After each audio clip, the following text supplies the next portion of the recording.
That's live now. Yo, Pops Van Zant here. The Madness Comic Network is evolving into the Madness Roku Network. We're taking our stuff to Roku. We're joining great channels like the American Horrors channel. We're taking our stuff over there, guys. We love it over there. You're going to love what we bring you. We got some great shows, all kinds of different stuff. Come join the madness, yo. Madness Roku Network right here. Peace.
Hey guys, welcome back. We got the Creative Cranium going live on a Friday night. I'm really looking forward to talking to this panel tonight. So without further delay, I'm going to jump right in and introduce our group. Let's go around in a clockwise. We'll start with Mr. Phil Russertt. Phil, real quick, you and I know each other, but if you could introduce yourself, tell the audience who you are and what you're mostly known for.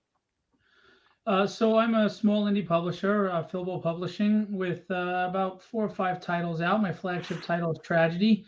That's got a Kickstarter going on right now. I'm an avid fan of comics, and I became one of the creators, and I'm just loving it. I love the community. I love getting the stuff out of my head and out on paper for people to enjoy. And the fact that even one person would want to buy it is humbling and fantastic. It's a fun ride, isn't it? Yeah. So our next guest I met in Baltimore, and man, we got along great. I'm looking forward to learning more about the works of Stokes the Writer. Stokes, good to meet you, buddy.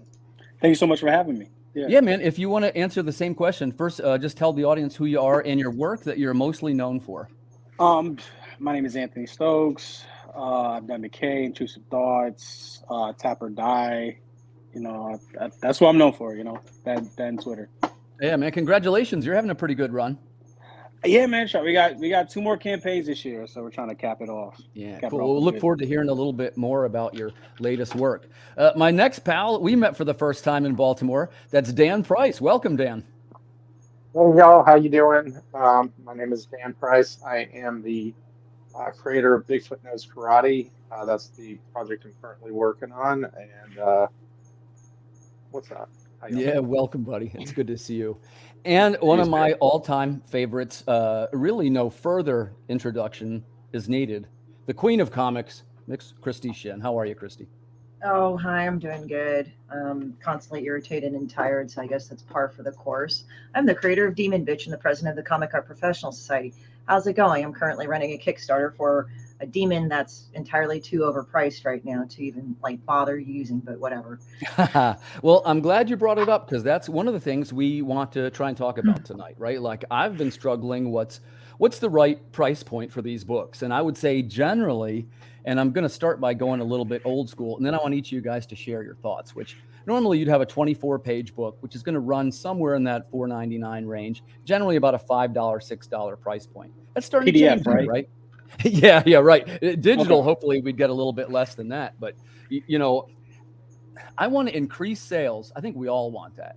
But the truth is I've got to increase my profitability, okay? And one of the ways that I want to do that is finding the sweet spot in the pricing. Phil, I'm going to start with you, buddy.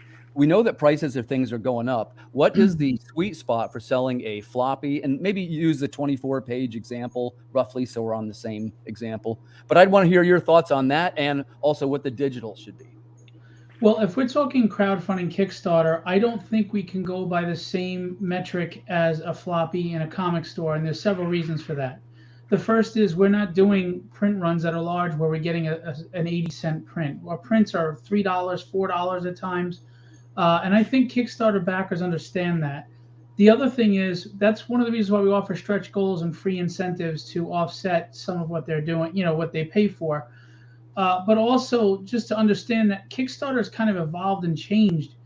It was supposed to be to kickstart a project. So what you're pledging isn't so much just for it's to create the product and hire the talent and professional work, which is an altogether different dynamic than me just going into a store and buying the latest issue of Batman. So honestly, I feel for a 24 page comic. I knew what you meant. I think $10 for Kickstarter is understandable, but there are things you can do to increase their profitability. Like you can include a bookmark or a trading card as the tier to say $12 or whatever the case may be. Because the truth is, our production costs are not really much better than any main publisher, but our budgets are much less. Our print runs are higher. So I think it's justifiable to say that you can't use the same metric as an LCS, a comic store, but there is a reasonable range as well. Like right now, I have my 220-page graphic trade paperback and a 280-page version, and I have big name covers: Chris Bachalo, Bill Sienkiewicz, and David Mack. Now, could I sit there and try to milk the audience for a $70 book? Probably. Do I think that's wise? No. Try to be modest and keep it down. So we did $35.55 for the 280-page. That's not bad for the 200-page. Yeah, I mean 280 pages is $55. So and with big names attached, and again, there's a fine line, and we have to cover our costs because we're not making money on this. We all know that, and when we do, we're just trying to throw it back into production on the next book. Right, that's what most of us do. And I would hold that thought because we're going to do that a little bit more on the second question. But I always sometimes want to jump in and take the other side to make it a little bit more interesting. And I would remind us, I think some customers don't care how much our cost is or anything like that. It's not something that's in their thing. Some do, but definitely not all. Stokes, how about you, man? So what kind of price point do you have your products at? What kind of things work and don't work? I think $10. So if you're talking about profitability, I think you have two options, Tim. I think you either could make a 20-page comic book.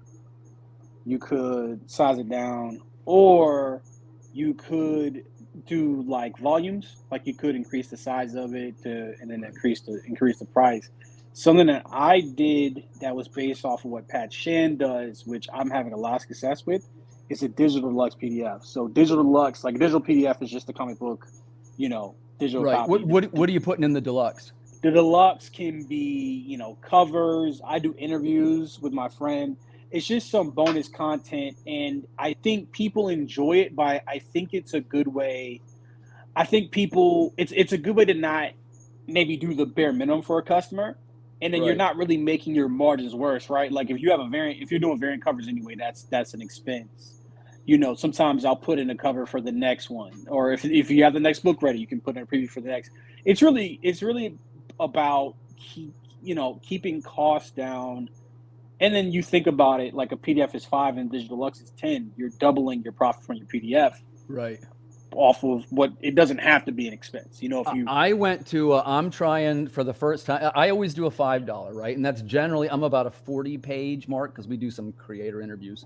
But then I'm going to do like a $15 version, which is like the digital palooza. Like you'll have all the volumes digitally for $15. I haven't done that before. That's something that I'm doing. And I get a lot of those. Like I make more in total off of the deluxe than the digital. And I don't know if you guys have noticed this, but if you were to do a digital catch-up, people will back, if the digital catch-up's like 10 or 15, people will back the digital catch-up even if they have the issue 1 because they want to support. They don't want to just throw the $5. So I think that's a way around it. Otherwise, I think 24 pages, I think it's really about what are you putting in these books, I think the solution is always make a better product. Generally speaking, how I feel about it, like get a book or create a book or a product that even if you raise the price, people can't resist it. So what's up, Joey? Yeah. And also, I think some consumers don't care about the expenses, and I think some consumers don't even care about the price. Like, I think if you were to drop a PDF from $5 to $4, I don't think that would increase sales necessarily. Yeah. Or 5 to 6. Well, I think 5 looks better. No, I think 5 looks better, and I do think consumers are smart enough to know too that whatever your price point is it a gimmick? Are you trying to milk them, or are you putting it into quality product? They can tell. I mean, these are people that have been backing, this super backers all over the place. They've been campaigning, backing campaigns. I think at this point with Kickstarter, most of the backers are fully aware of who deserves that price point and who's just trying to milk them. Right. Exactly. So let's jump over to Dan. So Dan, and by the way, we just met, right? Like, I'm just starting to follow your work. I thought it was terrific, man. And you came highly recommended to me by a couple of friends. So thanks so much first for coming on. Oh, thanks for having me. I really appreciate it. In your case, like, first of all, are you roughly in the same page count for your books? Like, is it a 24-page book? Tell us about that. And then what is your price point? Yeah, no, for Big Fitness Karate issue 1, I did 30 pages full color. For issue 2, I did 36 pages full color. For this book that we're doing now, Inagon, it is 26 pages, and that's black and white. So for our prequel book, we decided to shift it black and white for the issue. It just made sense for the artist. But so I generally charge $9-10 for a color comic on Kickstarter, and we're doing $8 for the black and white book because it's less pages, and it's a black and white comic, so it's costing us less to print. And then that, I mean, look, in this economy, forget about it, right? I mean, any way we can help make it a little easier for the consumer, we will. Stokes was talking about a deluxe edition digital version. Something that we started doing with Big Fitness Karate 1 was a regular edition, the regular 30-page story, and then we did a deluxe edition, print version. And the difference was for the regular version, you got the regular 30-page story, and the deluxe, it's you get an art gallery, because we've received like a really great amount of fan art. So we put 10 pages of artwork in the back, as well as do you remember like director's commentaries on DVDs? Oh yeah. I love that stuff, by the way. Oh yeah, I'm the type of customer that, like, when you talk about certain customers, and sometimes you release a Kickstarter and you never hear anything back, and it's very frustrating. But lately, customers are starting to engage, right? And I'm very pleased about that. And a couple of them have said to me, "Hey, I really like when you guys do that. We always do a meet the creators, and it has like their photographs and it says a little bit about the team." I was kind of surprised by that because we do all kind of bonus art and galleries and all this stuff. But the thing that the people liked the most were the meet the creators, and the music does pretty good for us. Yeah, no, I mean, like the art galleries seem to do good, and then we do you take the QR code there, and that gives you our director's commentary roundtable discussion video. So go ahead, Dan, do that again. I got you on the big screen. All right, hold on, let me find the page again. Ladies and gentlemen, that's Dan Price with Bigfoot Knows Karate. Oh, there yeah, that's very nice. Yeah, so you here we go. So you click the QR code, and it takes you to our director's commentary roundtable like discussion. Oh, that's really cool idea, man. About the comic. Yeah. And so it's more pages, you get more artwork and all of that. So we charge a premium rate for that book. So while we're doing $8 for the black and white 26-page book, we're going to do $15 for the deluxe edition. Okay. Right. Is that the high? What's your? Let me tack this little question on. What's your highest price point in your Kickstarter, book wise? Not like if it's coaching or something. Wise, yeah, it's just for a single issue, $25 for the foil. Gotcha. So you do a foil. Okay, yeah. Hold on to that one because I'm going to ask everybody next about what the Kickstarter upgrades are. Well, let's jump over to Christie. So Christie, you have a bunch of different ways to buy your product. What are the ones that worked for you and which didn't work? Like, do you do better digitally? What works for you? Well, I think it's like this because I have such kind of a different sort of subject matter. And it's funny because everybody in the world was telling me like, oh, well, I don't know. It's kind of weird. You know, it's a niche thing. I'm like, oh, well, I'm always working with niche things. What I found is that I just did across the board because I just didn't want to keep track of every single PDF as a price thing. I just did $5 per PDF. Like, okay, here's a small investment. Check it out. It's not much of an investment to me. It's not much of an investment to you. You don't need to pay shipping. You don't need to go and actually like, you know, commit to an actual physical This book. is digital now. Okay. Digital, just digital PDF. Okay. And so what comes in what comes in your base package for $5? Just $5. Like right now I'm kickstarting 2 books. It's the Pen 15 here, which is making a meme off the penis here thing with Demon Bitch. That's a regular graphic novel. And then I have a kid's book called Demon B Meets Mr. F Word, because that's just kind of a long and a hilarious story in itself. And that is $5. So every one of my books that I've written and drawn myself. So I create my own books in this for my Kickstarters. And what I offer is that add-ons are my own books that I've written and drawn. So, you know, I offer the PDFs like of all the books I've ever done. So like what I'll have as the highlight is now that we have add-ons, I'll do, you know, okay, $5 for this one, $5 for Pen 15, and then $5 for the kids book. But then for another $5 a piece, you could do add-ons of all my other books if you want to check it out. But to make it simpler, I mean, there's no shipping, so it doesn't really matter either way. There's like there's like a reward for all my books. So just they don't have to click through every single one of them. Right. So it's either way, like that's an interchangeability there. Number 2, what I actually do like to do is that if they like say, okay, I know I like this book, I've been meaning to get this, but I want to get the digital, they can do that as an add-on too. And for my books, I'll offer one a paperback, the signed paperback. So I'll personalize all the paperbacks, right?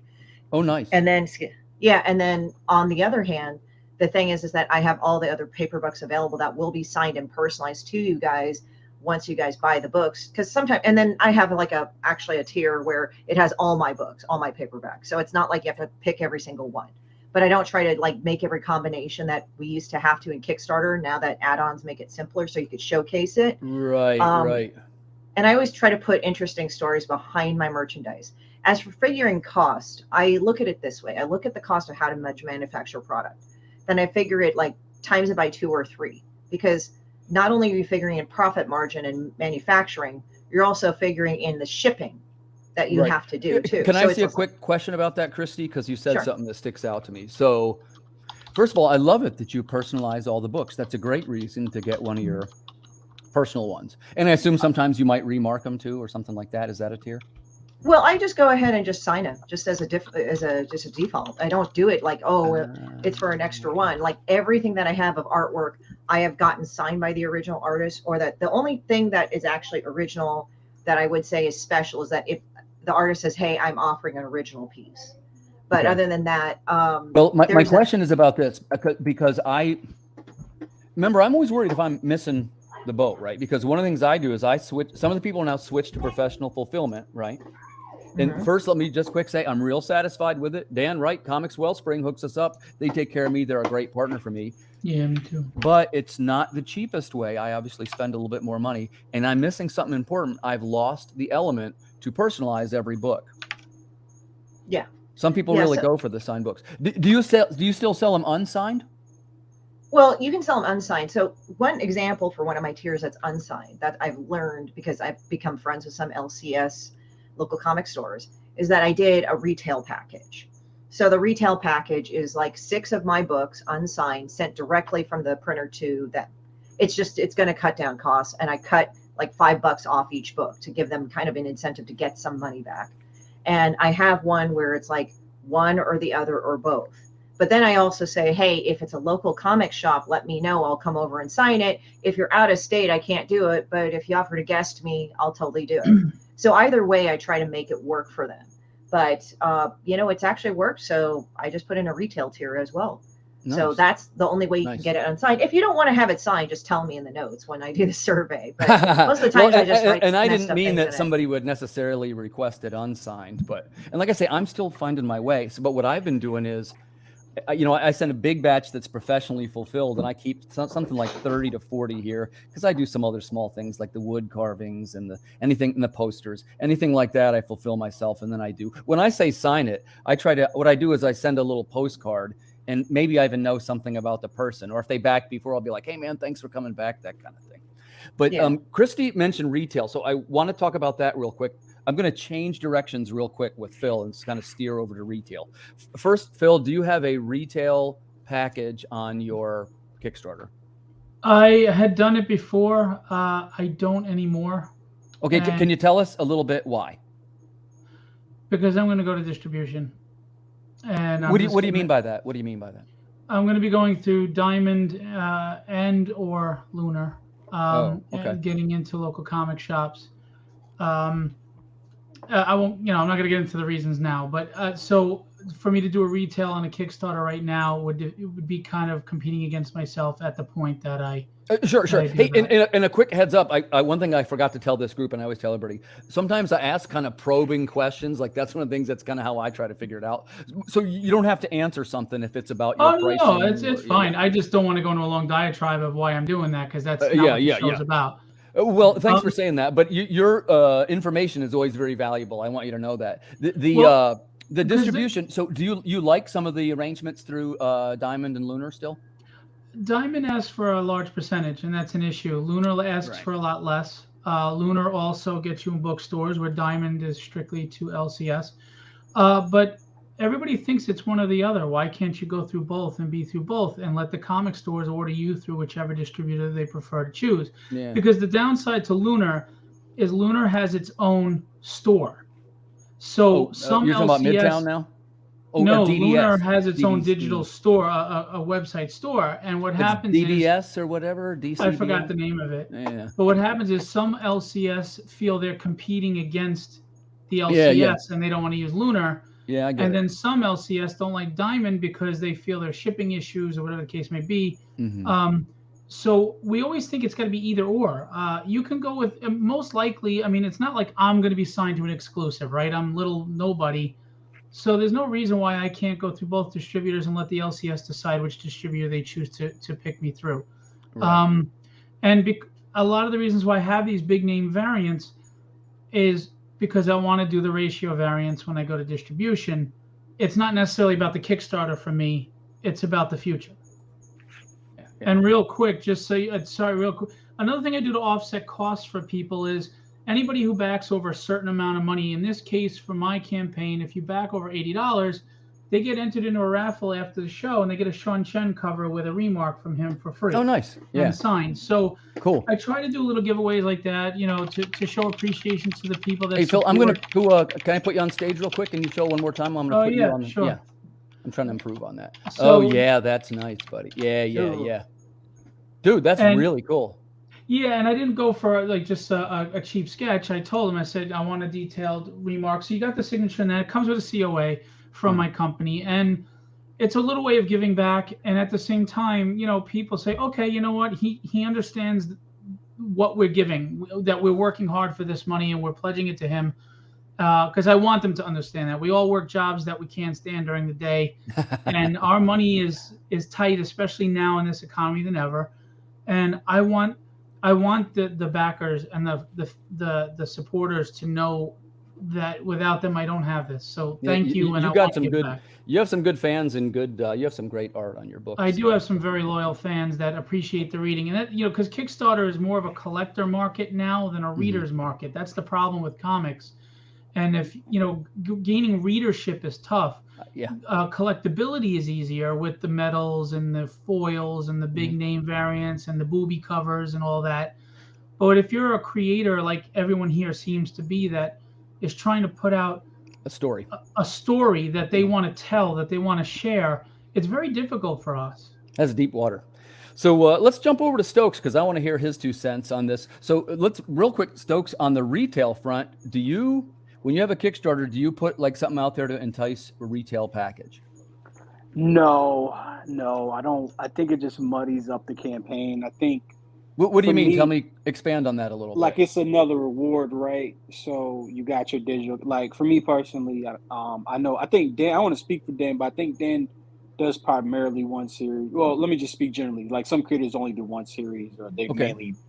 I have 4 or 5 series that I'm working on. So, you have to have digital and then So I try to keep as little rewards as possible. So like a retailer, it doesn't really. I don't know. Aesthetically, I can't get with it. And I also believe at this point, I'm having these conversations with people. And Phil mentioned the collector's market. I believe in making the book. I believe in making a book for the market or the platform that you have in mind, right? So like, if you're gonna make something that's for Kickstarter, make for Kickstarter. You know, do the collector thing, do the foils, do like the boobies or whatever. You know, that's my perspective anyway.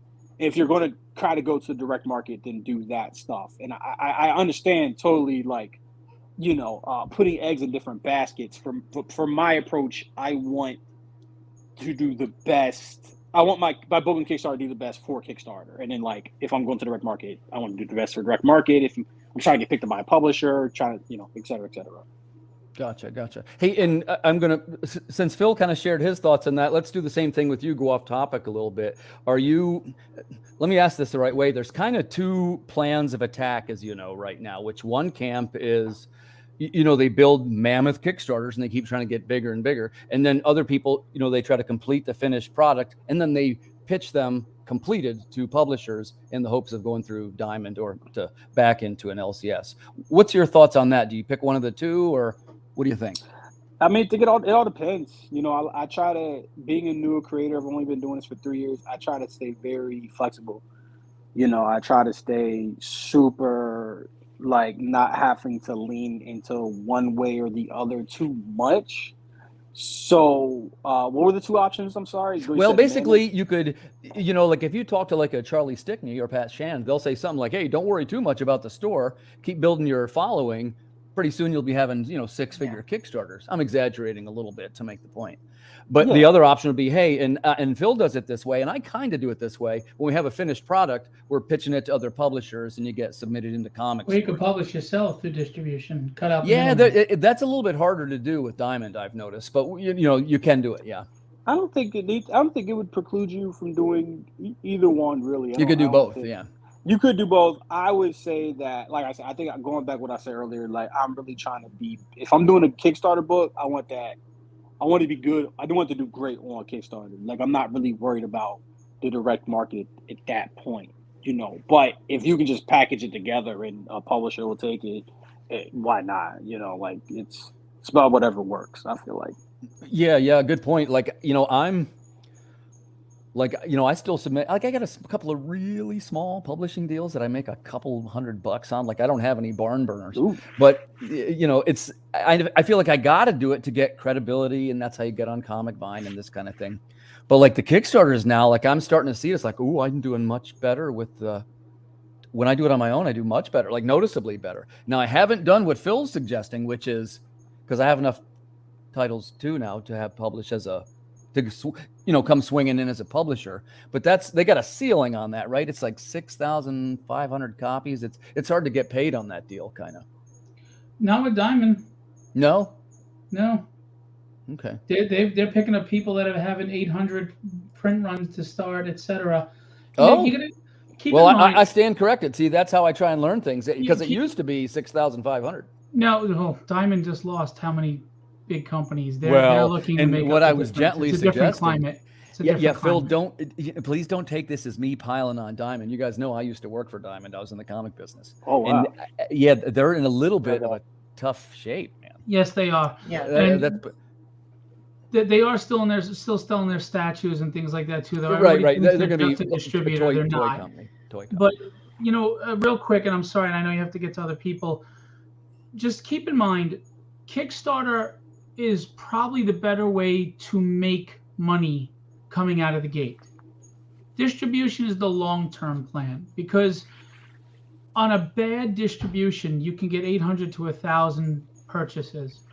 On a great Kickstarter, you get 300 to 400, but they are paying more per book. So you probably, you know, it's going to be a struggle in distribution. I think you're going to find those two might balance out a little closer than you think. But either way, with distribution, if you're going to a publisher and you're paying them on top of the 60% to Diamond, you're walking away probably at a loss on your books. I mean, that's just the truth in the beginning. I'll tell you guys, I don't mind. I don't have the hang up of like, I like to sort of tell you, because I think a clear thing we can all learn a little bit. My publishing deal, I'm 10% on everything over 6,500. Under 6,500, I'm on a page rate. So it's a good deal if I was to sell 10,000 books a month. But here's the unfortunate part for me. Yeah. You know, Timothy Fling doesn't sell 10,000 books a month. I've never even hit the 6,500, not even one time. So I've got to find two things. I've got to find a way to hit 6,500. And I've got to find a way to also publish my own stuff, like Phil suggesting. Because there's also the momentum thing, right? If you roll a snowball down a hill, it'll become a boulder eventually. And with Kickstarter, I mean, some people are circumventing it, but you're doing 4 a year? It's hard to build. I wish. I struggle to hit 3 a year. I'll probably do 6 a year. It's tough to hit momentum on that. You do 6 this year, Stokes? Holy crap. Listen, Dan, I didn't forget you, but I got to ask Stokes this one. So how do you keep your momentum? You must have everything written ahead of time and you're just now publishing it. Yeah, so I'm working on a book, like a book I'm releasing in March of next year. I started in February. I like I said, I mean, it's about being like, I write in advance. I have people start in advance. I have my schedule, which changes. It's fluid, but all that stuff in advance. It's just preparation. But that's the benefit of being a writer. I feel like, you can get a head start. You get a head start. I think the writer, and I'm not an artist, so maybe the artists on the panel can tell you, but I think like the writers, we incur more of a financial risk, and then we're able to do like more stuff, right? We're not beholden to like I know Dan draws with his fingernail, like so like I know it's like very labor intensive, but I think the maybe the benefit of being a artist is that like your currency is effort and time. So I mean, it's kind of, pick your poison, I suppose. But yeah, I want to do 6 because I want to build up my back catalog essentially, and like just try to try new stuff as well, see what works. Huh. Well, first of all, I'm impressed by that. That 6 a year, I would struggle to do something like that. But so let's jump over to Dan. So Dan, how many Kickstarters do you do a year? I kind of want to know now. Well, I'm like on an annual. I mean, seriously, I don't do more than one a year usually. Yeah, these guys are making us look like slackers, Dan. We got to get cracking. Now I'm not the artist on this particular book right here, but no, it takes me a while to draw on the Bigfoot regular series. So, but yeah, I feel the brunt that Stokes was just talking about because I'm not doing the artwork on this book. On the one shot, I incur a financial risk, meaning that we have to raise more money to cover that rather than I'm free as an artist. It doesn't cost me a dime for me to draw. It's just time. And so it really is a flip of a coin, whether you're going to incur the financial risk of bringing an artist on or you're going to take the time to draw. It really just depends on the project, doesn't it? Well, yeah, and let me ask you this. So we kind of jumped off the retail question. Do you do a retail package for Bigfoot Knows Karate? Okay. Yes. Tell us a little bit about that package. Yeah, I did one last campaign. It went pretty well. In fact, after the campaign, I got more retail orders than I did during the campaign. I found that really fun. But yeah, no, this time around I'm doing a retail package. It's $75. And you get 5 copies of 1, 5 copies of 2, 5 copies of the one shot, and then a foil cover as a chase cover type thing. Okay. And what's the how much was? Do you mind if I ask how much was that package? Yeah, $75 for that. 70. So that's not bad. Does that include the shipping?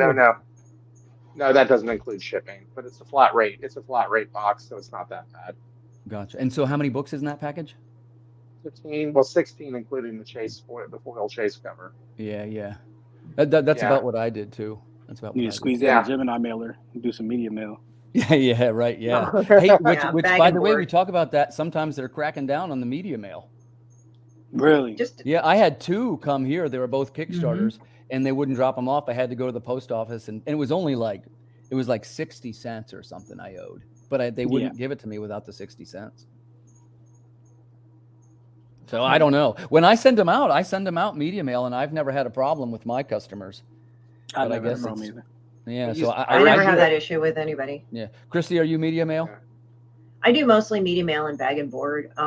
And the thing is that also a lot of my books are really how they're printed. They're very durable. Like they're actually, I use Amazon to print them. And now maybe some people go boo hiss, but I look at it this way: with the paper shortages, with all these other shortages, issues with small printers, and I'm not dogging them. They had to take care of whatever they needed to survive. But I found Amazon had a lot of less supply chain issues and quality drops, because I had nightmares from friends that had to like scramble to get another printer because they just completely went out of business or dropped the ball after the Kickstarter. So for me, it's like I just like just going with one distributor, which is Amazon. And the thing is that also because of Amazon, I could just go and drop ship my books somewhere if I go like somewhere else, like out of the country or whatever, or at least that's the experimentation. So I'm looking at the Have wide you range of done things. any of the overseas printing? I have not done any of the overseas printing. I'm kind of not really wanting to pull the trigger on that much, because when there were issues with the shipping chains where it was taking impossibly long times for people to get anything out of seas.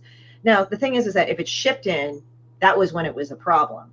But when it was air mailed in or airlifted in and sent in, like via airmail, you were fine. So if I did enamel pins and they came from overseas, that was fine. It was on a plane. But anything regarding that needed a shipping container or whatnot, that would be having to be shipped in, and that took months. Also, the thing is that in my house, I have a house, I store my product, but it's like the amount of what I would have to buy, I'd have to rent a storage shed. So what I like is print on demand. Like I'll print an X amount of books. So this current Kickstarter is printing X amount of this much amount of pen is here, and then Demon B meets Mr. F word and whatever the merchandise, and it'll be shipped to me, and I can keep it in my home at a time. That way I don't need to pay rent. I don't need to do anything. And I pay for it right there. And also if I have to pay for sales tax for printing the books, it's already on my taxes and I can write it off for whatever, because they can't ding me for that. So on a lot of levels, it's advantageous. Yeah, it's more of an initial investment, but for me, it's actually a long-term savings. And I view Kickstarter as a combination. I always take a bite-in or try-in approach, at least in every aspect. Like it has to have several modes of interaction. Like with Kickstarter, for me, it's not only funding the book, but it's also growing my base, because Kickstarter specifically has these algorithms to jump it up. And not only that, but I sell my books also when I go to cons, and I have an online store. So this actually adds more visibility in general. So, I'm willing to go through everything. I have not hit distribution yet. I don't find it worth it at this point right now for me, but it doesn't mean I won't ever. It's just I'm not at that point right now where it's viable for me. What do you think, Christy, about let's do a quick lightning round here for Joey. What if we'll start with Christy, since that's where we were. What if we see too many creators doing similar things? This is a great question. How do you stand out above the rest with your price points? What do you do if there's too many doing the same thing? Which, by the way, on Kickstarter is a great question, because now let's face it, there's a lot of us in the water over on Kickstarter. Christy, what do you do to stick out? I don't follow what's trending. Like for me, I don't do chromium covers. I don't do foil covers. I don't have a problem with those personally. But for me and how I print Demon Bitch, it's going to be a pain in the butt to actually go and do variant covers. What I do is more economically. Like what it is that for one of the selling points of my graphic novels, I know, right, Glenn? You got to go check out the Kickstarter. You mentioned my name. You have to do that. So this is what I mean. So it's like I go on there. And so one of the selling points on Pen 15 is that Mog Park. She's the official illustrator of Game of Thrones. And I have Real Deal, Lawrence Raw Dog Hubbard, who's a good friend of mine. They're contributing prints. They contribute artwork to the book. It's fan art. So it's kind of great, because at cons, like if they're at a con, I said, oh, go to their table. They'll sign it. But here's the thing. I also offer high quality archival cotton fiber prints at $30 a piece, and I'll have it signed by the actual artist and have them sell it. And the benefit for the artist is like, look, I'll give you the copy of the book if you're in it. And number two, whatever prints, because I'll print a little excess, because prints are actually not that expensive to print in general if you know how to do it with that high quality. I will give the rest of the prints to the artist and say, you sell them or do whatever you need to do with them. Just don't sell them below MSRP. What we did it like, so each of the prints are $30 a piece. And that's another selling point for the artist. So I make it kind of like, even though it's not like, oh, I'm going to go and give you all this money for it. And I'm an artist too. So it's not like, oh, well, you work for me for free and I'll give you royalties. No, but they know that I will promote the living shit out of them if I need to. And it's at a fair to con. say, Christie, so you stick out a little bit already. And I mean that in the best way. But one of the best known personalities in the comics business, a Ringo Award winner. Yeah, for this, let me show you this one. Yeah. Hey, look, look, if it was me, I'd mention it every 10 seconds, Christie. So you live your right moment. here. Yeah, you're so cool. Actually, it was the funny thing. Here's the most uncool thing. When they told me about, I had just like literally spent 2 years in comics and I was just working to make my way up. And then the editor called me and said, "Oh yeah, we won a Ringo Award," because she posted online. I'm like, that's cool. So I went on Wiki and said, "What's the Ringo Award?" And I'm like, so that was really awesome. So there you go. Well, congratulations on that. But let's go around and answer Joey's question. Phil, how about you? This is a good one for you. You know, Christie answered it kind of going back to what you said the first time, which is having the element of quality that really kind of stands out. I would say, Phil, you've got that pretty nailed down. You're well known for working with high name artists and so forth. But what would you do if you see creators doing similar things? How do you stand out? Well, I do try to think outside the box, like the contest for the Sean Chen cover and things like that.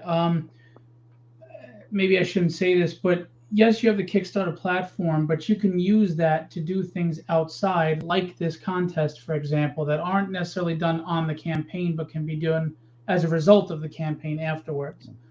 So there's thinking out of the box like that. But Stokes had said in Don't Call Me Blurred and Christie, truth is, at the end of the day, we don't dictate the price in the sense that the fans do, the supporters do. They're going to tell you if it's worth $1 or not. Right.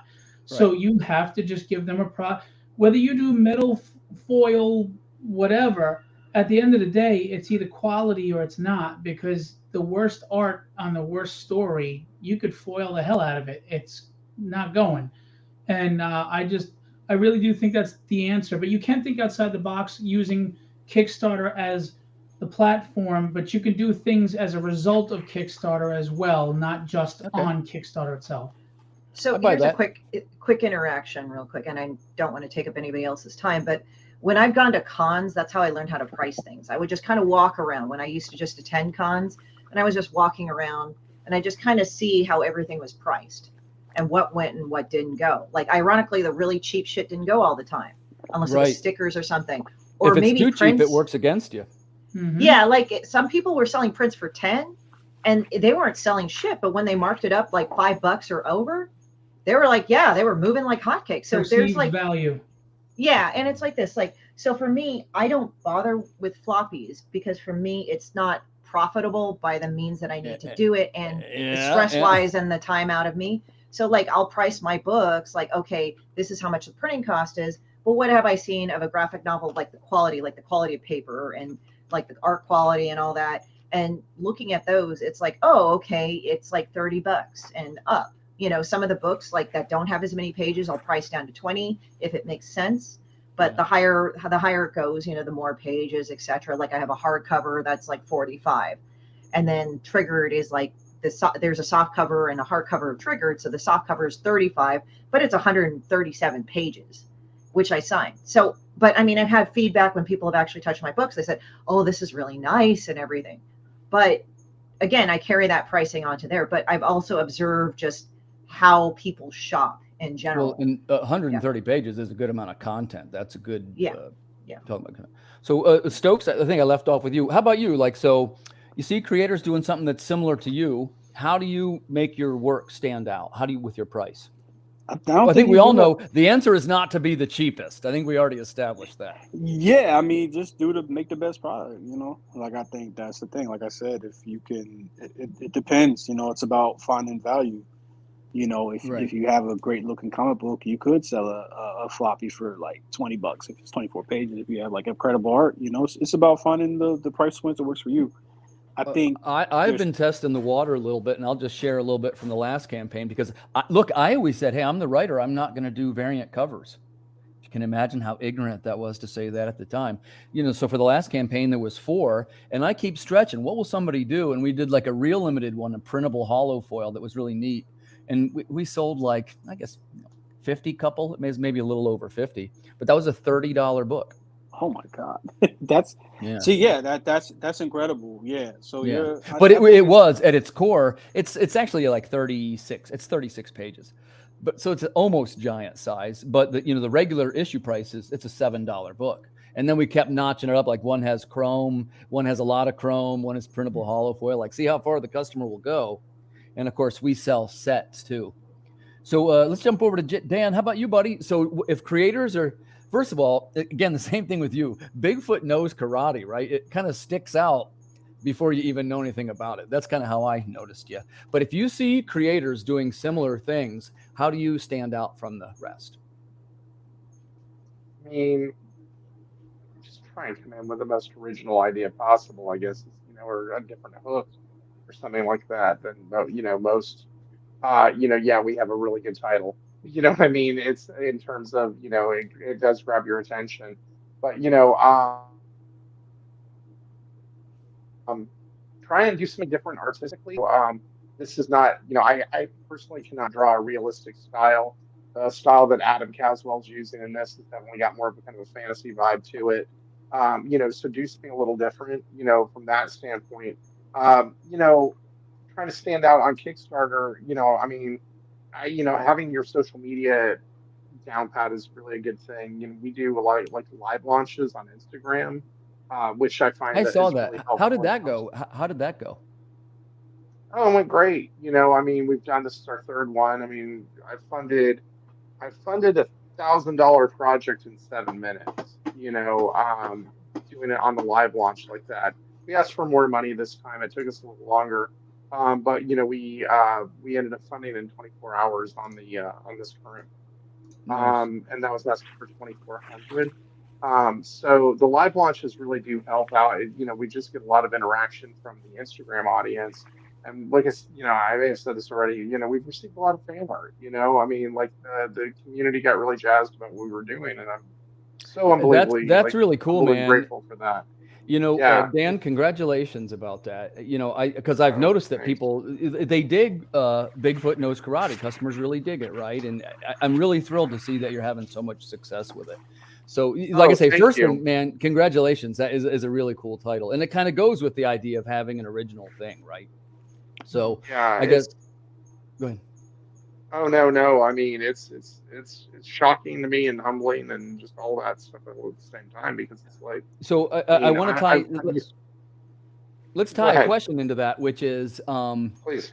Like, one of the things that we all have to improve at is the ways that we get our customer back time after time. Like, one of the things that I try to do the most is to get those same people back. Here's why. If we were in a company that was selling soap or toothpaste or something, we all know that once you get the customer the first time, it's like you already got your foot in the door. You got to keep them on the hook, right? So when you go to the second one, and now we've all done what, about 5 or 6 Kickstarters each? Right, yeah. 3. Phil, how many you done? 12. 12. Okay, so you probably the most. Stokes, how many Kickstarters you done? 7. 7. Okay. So we're all pretty close, I guess. But so let's start with Phil. What is a technique that you would use to bring the customer back? And remember, what we're focusing is not things being cheaper. In Phil's words, what would we do to build the perceived value of our product? What kind of things might you add? And this could be stretch goals or any kind of concept you might have. For me, it's 2 things. One, like you said, I work with a lot of well-known names in the industry. Look, everything is perception. People back winners, right? Yeah. And as long as you're working with people that are winners, they lump you in with them. And so they see that I'm putting this effort and this time and I'm working with these people. They want to come back because they invest in me, they invest in those artists, but also it's investing in other people. If you're one of these campaigns that's all about pledge on me, pledge on me, pledge on me, and you're not giving back to the community and you're not investing in the community in some way yourself, I don't think you have a lot of longevity. So it's not just about coming this way. You got to throw a little that way too, and like, for example, someone just messaged me during this interview. They never received their items from the last campaign, and I shipped it out over 6 weeks ago. I'm going to send them everything again, no questions asked. I'm not going to sit there and say, now they're a trusted, loyal customer who backs every campaign I do, and I'm going to eat the cost of that and send it to them because they're a loyal customer. I mean, why wouldn't you? Some people would be like, no, you got to pay the shipping, or tough luck. It's not that person's fault either. And at the end of the day, I want to reward and appreciate the people that are supporting me. Good call, man. Customer service is a good one. Keep that on the burner too. We'll ask some more about that. Stokes, how about you, man? So you got multiple projects. First, I'd want to know how many people have been following you project to project. I'm guessing yours is probably pretty high. And the second thing is, what kind of things do you do to entice them? And it could be anything: early bird backer. They get this, like, what? But anything that the answer is not making something cheaper. Because I know some people say, hey, you give them a bonus edition in the first 48 hours and it's less expensive. But let's keep cheaper off the plate for right now. Early bird specials are good. I use Kickstarter launch, which alerts all your previous backers about your campaign. When I fulfill a campaign, I make a postcard with the preview of the next campaign and a QR code for the next campaign with the pre-launch code on it as well. And I think ultimately, having a quality, with an emphasis on story, hopefully people are on the edge of the seat when you're reading a comic book as well. So they want to they're get them enthralled with the story. And then Joey asked a question. I thought he said something about the campaign going stale. I guess we can come back. Oh, no. Yeah, let's get him too. I'm trying to make sure I get everybody's links in there too. Here we go. So, yeah, I'll tell you what, if you want to jump in there too, Stokes, when you notice a campaign going stale, how do you adjust to keep the interest of backers? That's a great question. I think, this might be, I don't know, I feel, I've had this conversation before, and with Joey specifically, is I don't think there's much you can do to change the trajectory of your campaign once you launch. I think you should do most of the promotion for your campaign before the campaign even launches. Mm-hmm. So having everything lined up, you got your podcast lined up, you got, your stretch goals, etc., and having all that stuff in place, you got your pre-launch followers up, because, one, as was pointed out, once you run that campaign, you're out of energy, I know I got bags under my eyes. I'm not even live yet. So I think it's overstated how much promotion can help during a campaign, and I get why some people would disagree. I think it's a scary thought that, hey, I could launch and do everything under the sun and not get, the attention. I think it starts before that. I think it starts with having the variants, having great interior art, and doing that before. That's how you avoid your campaign getting stale, even before you launch. Right. You got to take care of the freshness before the campaign even goes live. Can I interject for 1 second? Yeah, go ahead. I agree with you about the pre-campaigning, but I do respectfully disagree in the sense that when it goes dead in the middle, you can add content like a one-of-a-kind offshoot of something, but also print up some flyers, go to local comic stores, have them give them out in each bag with a QR scan on it. And believe it or not, you'll see. It's a pretty good idea. There are things that can be done. It's like you said, to a degree, your trajectory. So I agree with that. But I do think you can do some things to make minor boosts, a couple of $100 here or there, in the middle of the campaign. I would just hate to feel hopeless. It gnaws at you, right? You're like, oh my God, nobody's backed in a day, and you got to do something. It just, I'm not one to accept fate. I agree with you 100%. And you're right. You shouldn't just accept defeat. But I guess there's not to say there's nothing you can do, right? Because you can, if you're at a con, you can have a QR code, and I think that'll bring people to the page. Right. But just to reiterate, not disagreeing either. Make sure that you don't have any lulls in your campaign before you even launch. Like I said. Agreed. Plug the holes in the boat. So exactly. Here's another thing that kind of happens organically with me in every campaign. Sometimes this started off once because I helped somebody with their Kickstarter graphics, and I said, you know what, let's go and port yours users into mine with our updates every so often, since we've both invested into this. I've also worked Rob Christgau, he had me do a pinup for his Turner Family Terrors. He said, you know what, why don't we do a print for both of us? I said, okay. So it's if you back the digital and on both of our ends, both of our campaigns, you get the digital version of the said print. Plus, also, if you back both physical on both of our campaigns, you get a sign from both of us, the physical print. So it's like these ideas come up during the campaign, and that might be flying by the seat of our butts. But sometimes, like, you have to go with the flow and all that. I mean, like I did a live sketch with Phil on another show, and I just said, like, people really liked it. So I just said, well, put this as a tier. Hold on, I'm going to put you on the. Yeah, it's really nice. You did a wonderful job. Yeah. Great So composition. thank you. It's not doing it with the comment up, I think is what it is. Hold on. Oh, okay, hold on. Yeah. I'll put it down for a minute. There we go. That's who. That should be. There you go. Hey, I love that one, by the way. Yeah, it's an original. So I just said to Phil, like, if I don't sell it, like, you can use it as a campaign for X amount. I don't know what he's pricing it now. I told him the general price for the original, but whatever Phil puts up, and then, it's like we both share it. So it's sort of like I give Phil something in return for him sharing my stuff. Like, hey, Christie did this. She has this Kickstarter, go over here. So it kind of also changes up the content for when we do our updates. So it's not like, hey, back my Kickstarter, hey, back my Kickstarter, hey, back my Kickstarter, because that stuff, it's it gets annoying. It's noise. It's just noise. Yeah, like, you actually have to do it right. Like, there are times I won't post as much as other days, and I try to keep it at a maximum of 3 times, because if you just spam people constantly, they're like, okay, fucker, whatever, I don't care. But also what's good is to expand to Substack.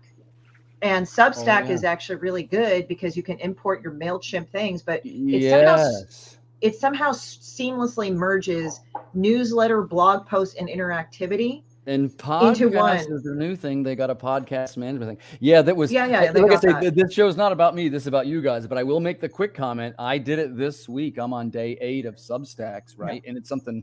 I'm at something like 3,600 views. I'm doing better there than anywhere else. So I'm migrating over. I'm taking everything from Facebook over to Substack.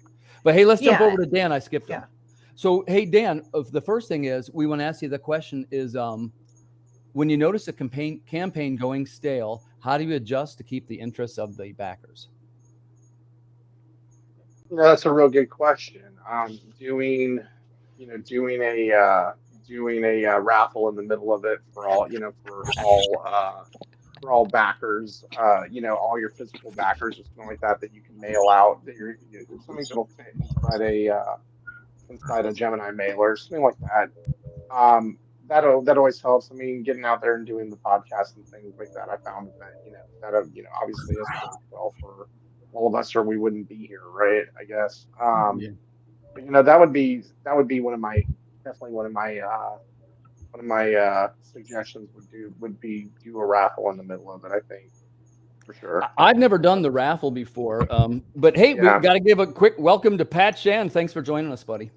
Hey, Pat. Hello. Long time no see. The kid looks fresh. What can I say? Hey, man, I got one for you. We were just talking about this. Kickstarter dead spot, right? You're 15 days in. You're hitting that spot where you don't pick up a backer for a couple of days, maybe even lose 1 or 2.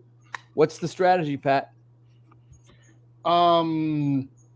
Let's see. Get used to it. That's how the shit is. Stokes said, and man, he had a pretty good one. He said, check everything before you go, man, because it's a little bit like leaving port. Sometimes it's too late. We talked a little bit about raffles and stuff.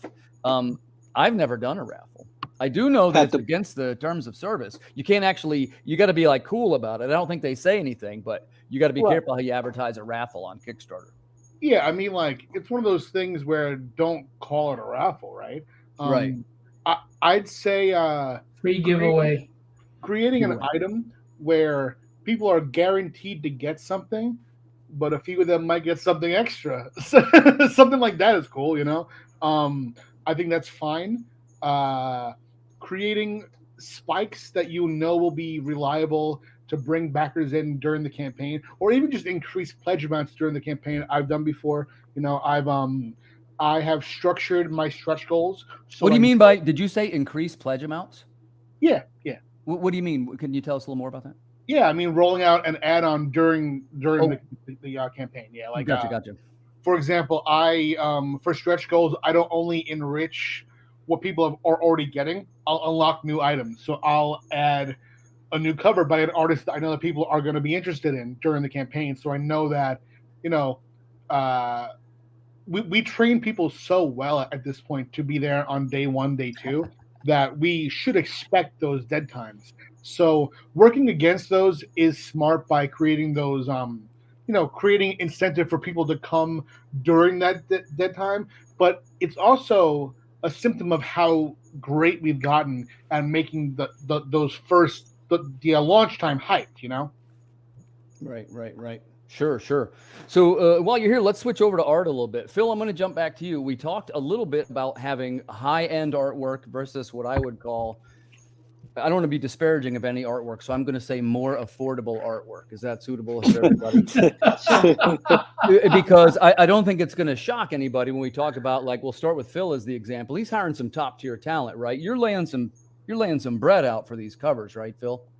Well, I run conventions in New York, so I've made friends. So I get friends discounts. Otherwise, I couldn't afford it. They're expensive. Okay, I got you. It's called barter. It's called let's make an arrangement. Gotcha. Well, I assume this is a sexual thing. The truth, yeah. The truth is, when a name comes to my show, they're treated well and they make a lot of money. Then it's about money. So at the end of the day, it's an arrangement. That's the thing. It's like it's just essentially it's negotiation in business. It's not like, oh, you just work for me for free. It's like, well, you did this, let's do this. It's a trade-off. Another thing I do is when I get these covers, I ask them they have to at least make one post to promote the cover. To promote it. Yeah. At least one, I would think, for the kind of money we're talking about. It's hard to demand from people that are big in the industry, but you tell them, say, look, as part of this, at least one post to just promote your cover and let them know about the campaign. I don't have the leverage or position to say you have to post once a week because then they'll tell me to go flip off. But Sure, man. So absolutely. Stokes, how about you? In the production costs of it, let me ask the question a little different way. Ready? How about, do you definitely see a benefit between hiring professional level higher people, or is it sometimes a little smarter to shoot for the low budget and maybe be more profitable? What's your 2 cents on that? I think the thing is about finding value, right? So theoretically, if I can find like an up and coming artist who does good, like maybe they're not perfect, but they're really good for like, I'm not gonna say it. Let's say 300, right? Let's put our thumbs on the scale. Okay, and then I'm going to a pro for say 600. I'm trying to find a balance, basically, like between. It's almost like you got Moneyball, right? Mm-hmm. It's like you're just trying to find the value. Well, you have to know you're going to make that money back on that big name. Otherwise, there's no. Well, and where I was kind of headed with it, I don't think that's always a guarantee that you're going to get that money back. Dan, jump in here. What do you say, man? How many covers you got over on Bigfoot Knows Karate? On the current books that we're doing 3 covers, and it's the regular cover, our deluxe edition cover, and then the deluxe foil. I don't work with any big names that industry big names. I work with creators that are artists that have been supportive of the book. I'm supportive of their work, trying to give opportunities. And frankly, I can't afford to do anything. I can't afford a big name. Honestly, we're working on a budget here, and we try to bring quality artists to the table. We've been really lucky. I mean, our deluxe edition artist, our cover artist for this, he's turned around and become our. Hold on, Dan, you're going solo. There you go, buddy. There you go. Oh, so, that's sweet. What do you got, like an embossed logo there? No, that's just regular. And then he also did our deluxe cover for the did a wraparound for our deluxe number 2. Yeah, cool, it's beautiful work. And so he's now doing the interiors on our one shot. So, and this is his first interior artwork ever for a comic. So we're definitely experimenting at the same time, but it definitely, we're bringing something different to the table, and I think that's the exciting part about it. Yeah, that's cool. Now, Christie, this is a little different question for you, right? But I do kind of want to know, like, what is your, like, first of all, would you ever be open to the idea of, having like a range of artists that you're paying huge amounts of money to make covers? I wouldn't mind, but the thing is that with my IP Demon Bitch, the joke is that she's not even worth BOGO. So it's like what I do is that I get fan art from people that can actually draw really I mean, I'm not saying I can't draw really, but that do draw that's different from me.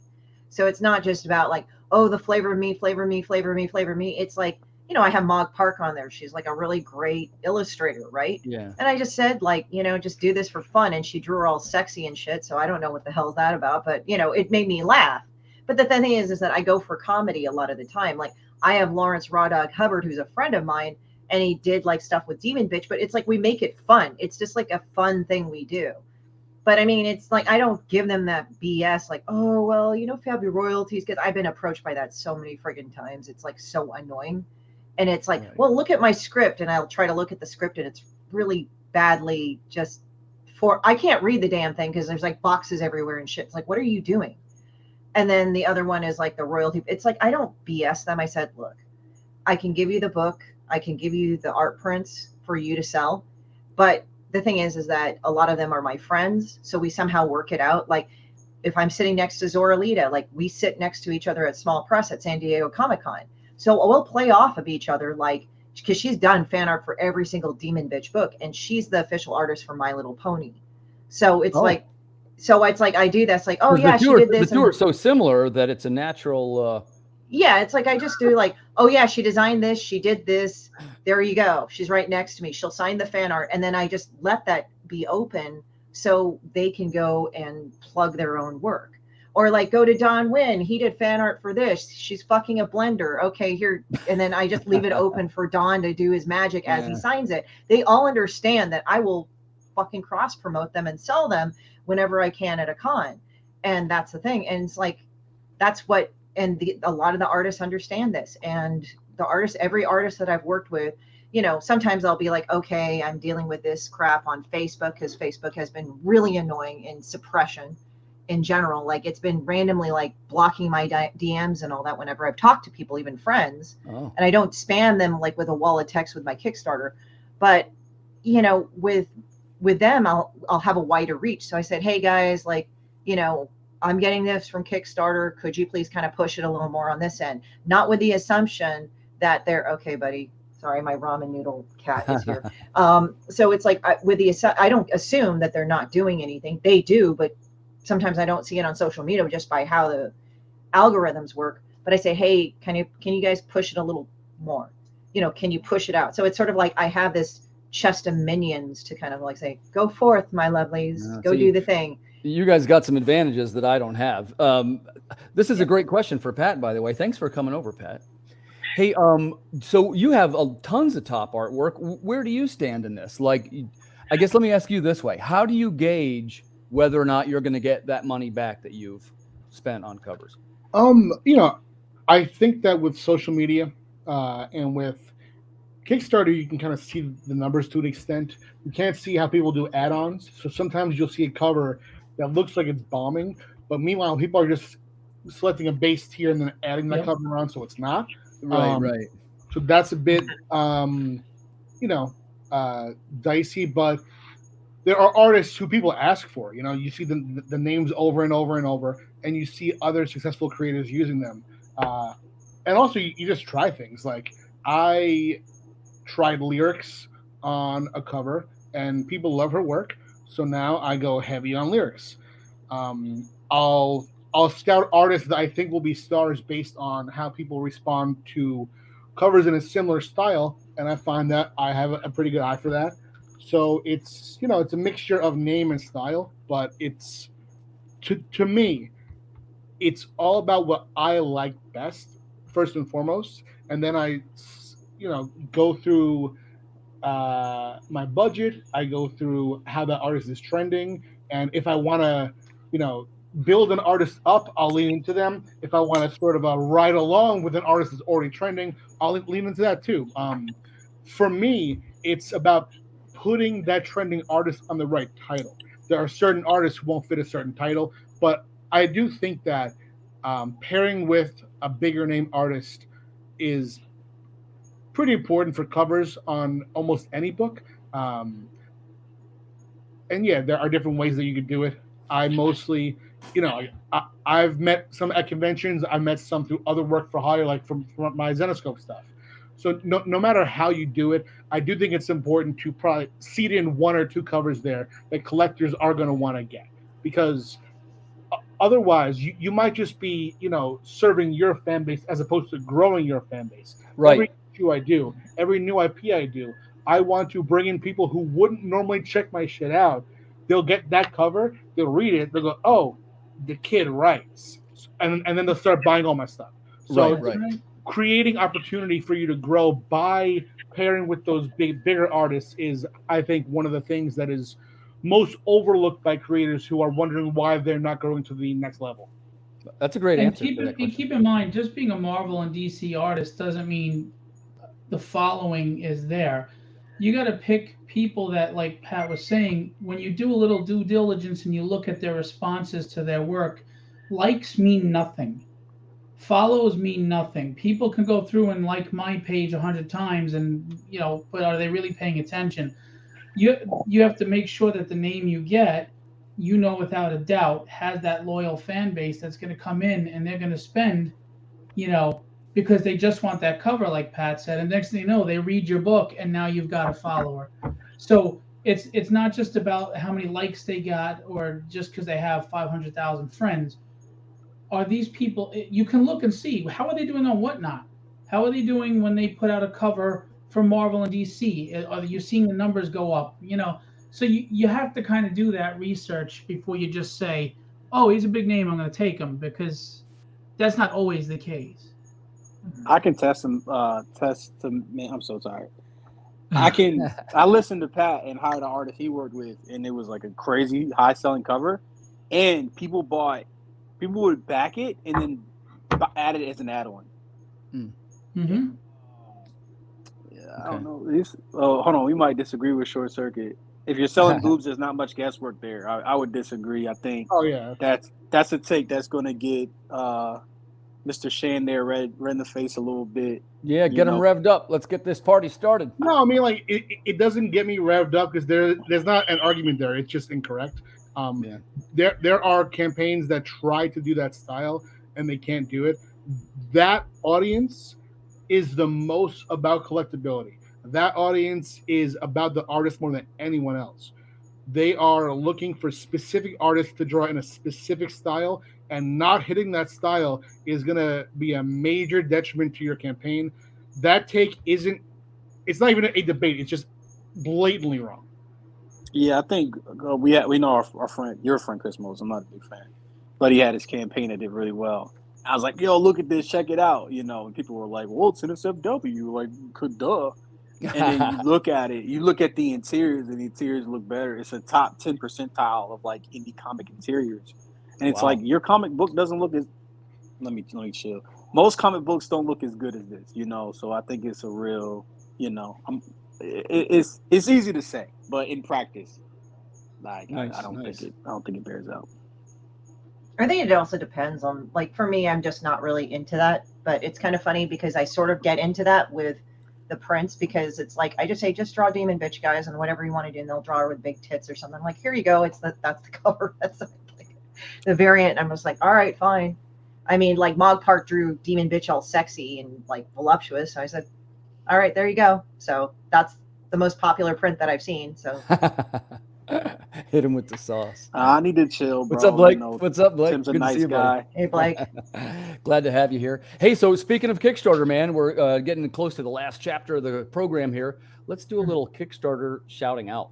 We're going to start here with Tragedy, right? So, Phil, if you can tell us, give us the quick elevator pitch, and also what type of customer is going to love this book? Who is this aimed at? Try and shoot for just about 2 or 3 minutes so we get to everybody. All right, so the quick pitch is, take Boondock Saints, Big Trouble in Little China, Kill Bill, and John Wick, and put it in a blender and then add more. It's an Irish assassin, deals with metahumans, cyborgs, Chinese mysticism, a lot of stuff, and it all works. It flows. It's an ongoing series. It also has a human element at the core.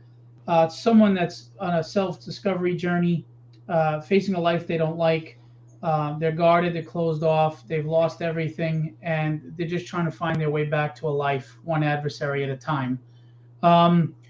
this is the collected volume of issues 1 through 5, the first story arc, and it's a 220-page standard edition and 280-page deluxe because I have a 40-page manga on the back.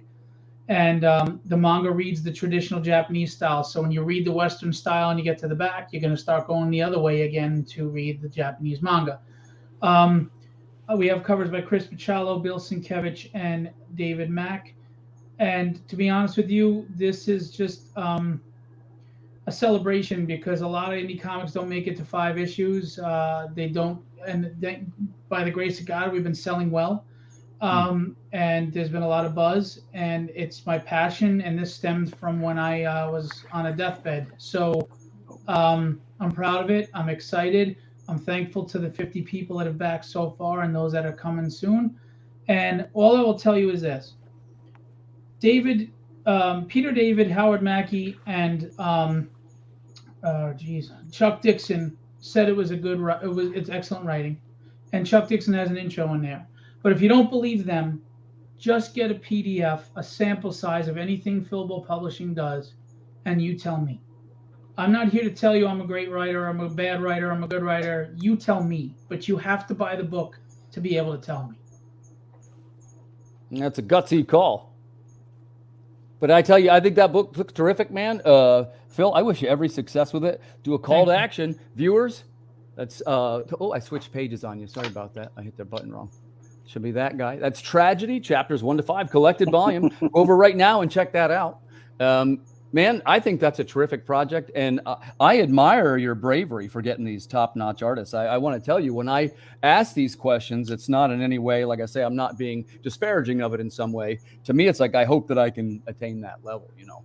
But one of the things I'll tell you that I've been really interested in, and I was fortunate enough to meet Stokes at Baltimore. Intrusive Thoughts, man. Tell us a little bit about this project, the short pitch, and what type of customer is going to love it. Absolutely. So it's about a kid. He's got depression, anxiety, sleep paralysis, and his sleep paralysis demon bites one of his classmates one day. So it's a mystery that's about like mental health, which, you know, a lot of people, especially in our industry, you know, our readers as well, the creators, they struggle with. And anybody likes like horror, anybody likes mysteries, will like it as well. Like really atmospheric stuff. It's definitely like one of my favorite series to work on right now. And you can see we got the 3 covers for the campaign on display. I wanted to tell you too, I'm kind of looking forward to this. And let me tell you why. Like one of the subjects that we like to talk about sometimes on this program is mental health and creators and mental health. And I sense that this would be a perfect subject for us to talk about. So, man, I'm going to save that on the back burner for next time, Stokes. Okay. Oh, yeah. Yeah. I look forward to that. Everybody hit notify me on launch, you know. Jump in. That's Intrusive Thoughts #2 by Stokes the Writer. I just got notified. I signed up. Appreciate you. All right. Yeah, you guys that are watching at home, please jump in. Oh, and hey, I got a good one for you next. That's my new pal, Dan Price, with Bigfoot Knows Karate. This looks terrific. Dan, give us the elevator pitch and tell us who's going to love this project. Yeah, no, Bigfoot Knows Karate is, I think, Godzilla versus Kong meets Kill Bill with a twist. The comic, this particular issue takes place in feudal Japan. It's got a Monster of the Week aspect to it, with a really killer twist at the end. If you're coming in as a new reader, this will serve you well as a one-shot comic. If you've been reading Bigfoot Knows Karate, this will definitely give you a little extra that you didn't have before. So who would enjoy it? If you're a fan of action, adventure, psychological thriller, martial arts movies, cryptids, this is a good book for you. Kaiju, things of that nature. Nice. You'll enjoy it. Sweet. Well, Dan, thanks for sharing it. Call to action. Hey, thanks for having me. Yeah. Bigfoot Knows Karate. Go get on that right now. Highly recommend. Yeah, we just hit our first stretch goal.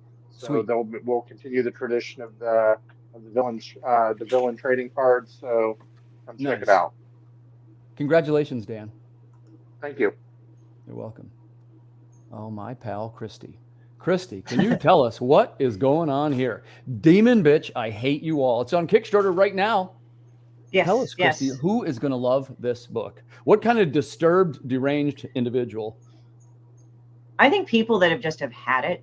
Essentially, they're just kind of pissed off at the world. They're kind of annoyed at people that do the follow what's trending instead of like actually thinking for themselves. Oh, 191 backers, thank you so much. What it is that, oh, thank you. Yeah, she's a low-level demon from the 13th pit of hell, where people throw their dog shit in gum wrappers, and she wants to bring the second coming of Armageddon. But the first one never happened because she's a moron. She's based on girls I hate.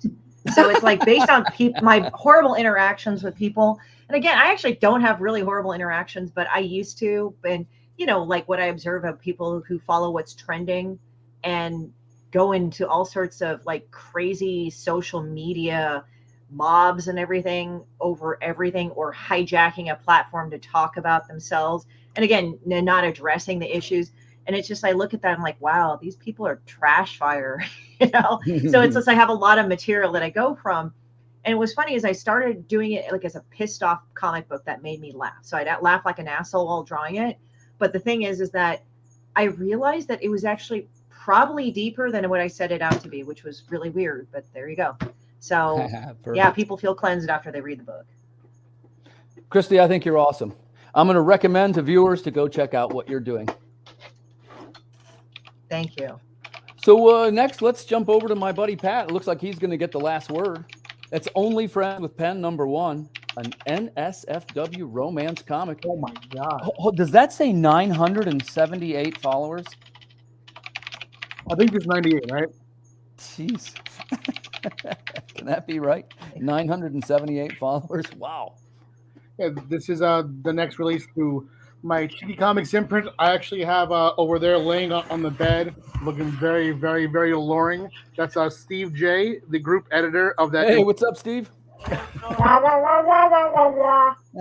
God. Oh my God. So yeah, Only Friends with Pen. It is about an online content creator who is trying to navigate the pitfalls of being in a romantic relationship while also doing sex work. She is a character spinning out of my Thirsty series. I did Thirsty, Tiki, and Steamy, which were all, you know, collections of stories that tied together in sexy, exciting, fun ways. And now this is the breakout character from that, getting her own series as we sort of explore the idea of selling love and sex to strangers while also working on your own love and sex life. Cool, man. This looks like it's going to be a smash, Pat. I sure hope so. I sure hope so. What do you think is the potential of this title on the Kickstarter? I'd say $1 million. I'd say $1 million. Say low end 45, high end 55, probably. Okay, good analysis. Good analysis. Well, thanks for taking the time to share it, Pat. And man, the Titan of Kickstarter sharing his wisdom with us. Thanks, man. Appreciate that. Thank you. So I will just say a couple of words in closing here. First, to the creators that we've had on the panel here tonight, I got to tell you, these are all people I really admire all your work, to the folks in this room. And I've been fortunate enough to even meet a couple of them. It's been a real honor. So thank you for coming on and sharing your wisdom with the viewers.